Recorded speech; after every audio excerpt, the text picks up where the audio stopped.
gobbling 10 yards from us, and like Zach said, it sounded like thunder.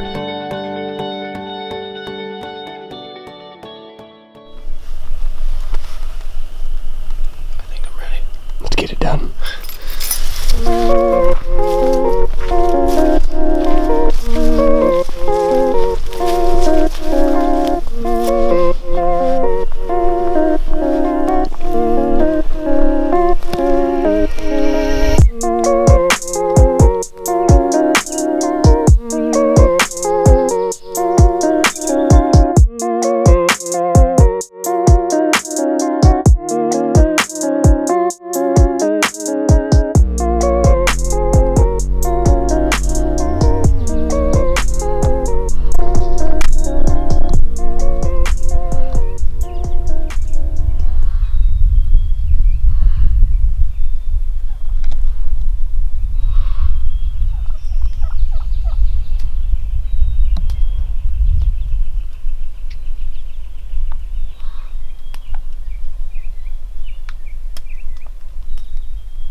Oh man, dude.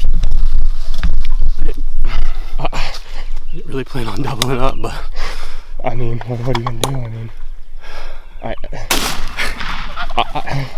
I feel like the footage was a little blurry. I'm not positive, especially the second one, but dude, that was unbelievable.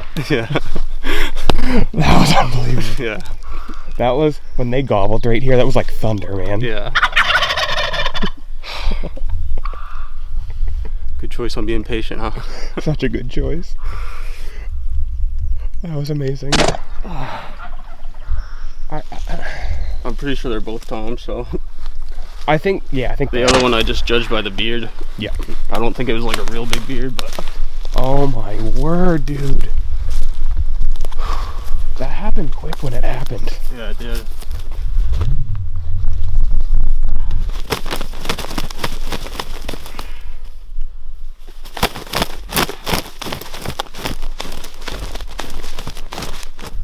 Dude, that was crazy. Yeah. My season's over. Second year in a row, same spot. That's 5 birds we've killed here. Yeah. In 3 sits. And honestly, if I really wanted to, that last one was just standing there at 40 yards. I could have grabbed my gun and shot him. Yeah. But I was like, we're not shooting 3 birds in the same sit. Yeah. And that one didn't look that big either. So No. I apologize if the footage is blurry. I thought the other ones were maybe Jake's, but these two were fanned out, I thought, so. Yeah, they were.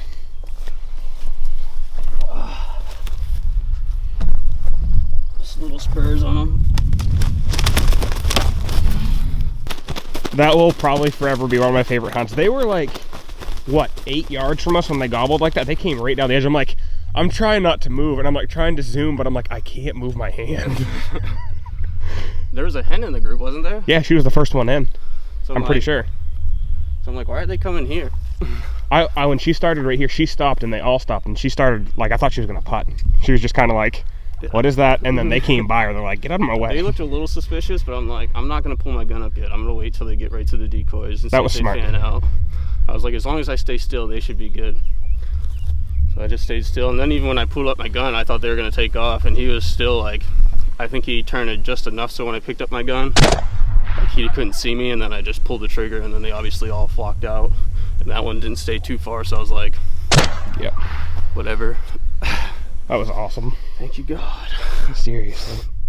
Holy. Man.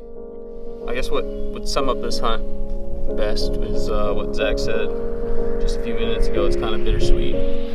Just the second day of the season, and I just doubled up, and I was kind of mad at myself this morning because I got here late. Luckily it was a little bit foggy, so I think that helped.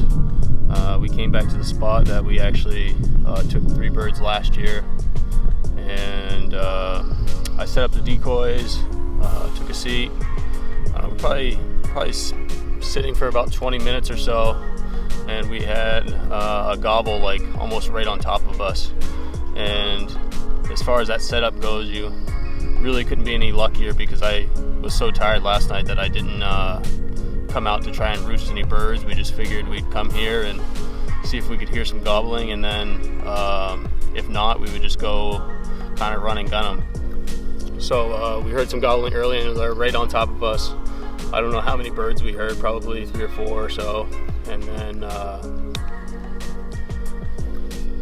with us getting here a little bit late and setting up late, I didn't want to call, and I know that they were just right around us, so I was like, I just want to be patient.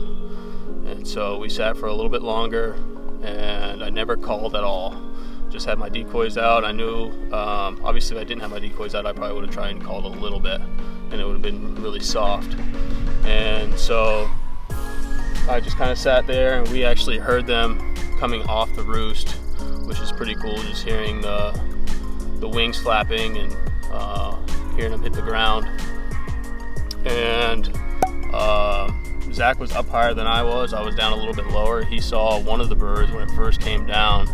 I couldn't see it from my angle, but that was another reason why I didn't want to call. It's like, well, if he saw my decoys and he's going to ignore them, then he's not going to come to my call anyways. So I just sat there, and I don't know, maybe 15-20 minutes later, a strew of them just came in. I could hear the hen kind of yelping and making a little bit of noise, so I saw her coming first, and then I saw this guy fanned out, and I'm like, okay, so that's a good tom. He didn't have the break in his fan like a Jake would, so I was like, I'm definitely going to take him. So I just kept my eye on him the whole time. And in the dark here, I might have set up the decoys a little bit too close, but if you just wait for them to turn their head and you just stay still, you're going to be fine. And that's exactly what I did. So I just stayed still. He came in, I waited for him to turn his head. I just picked my gun up, took my shot. He dropped instantly. Really didn't flop at all until, a few minutes later. And then they started to scatter, obviously, at the sound of that. And this one started to take off a little bit. I noticed that he had a bigger beard, and he was fanned out too earlier. So I was like, I'm pretty sure that's not a Jake. So I was like, that bittersweet. I was like, do I want to try and prolong my season here? And I'm like, it's such a hard opportunity to pass up. So I just took my shot and dropped him as well. His fan's a little, I thought he had a little bit of a break in his fan, but it looks a little bit better now. So they're definitely my lightest birds and probably the youngest birds I've taken. But I also took the oldest bird I've ever taken here last year. So this place has definitely been good to me. So no complaints. I'm just very thankful. I love how beautiful the feathers are. I could just kind of stare at them all day, and it's just, I don't know, the gobbling. And we had them gobbling 10 yards from us, and like Zach said, it sounded like thunder. And it's just an awesome experience. So I'm sad that my season's over, but Zach still has one more to go. We're gonna take his brother out. I'd like to maybe take my brother out and a few of my friends. So hopefully I can keep going here.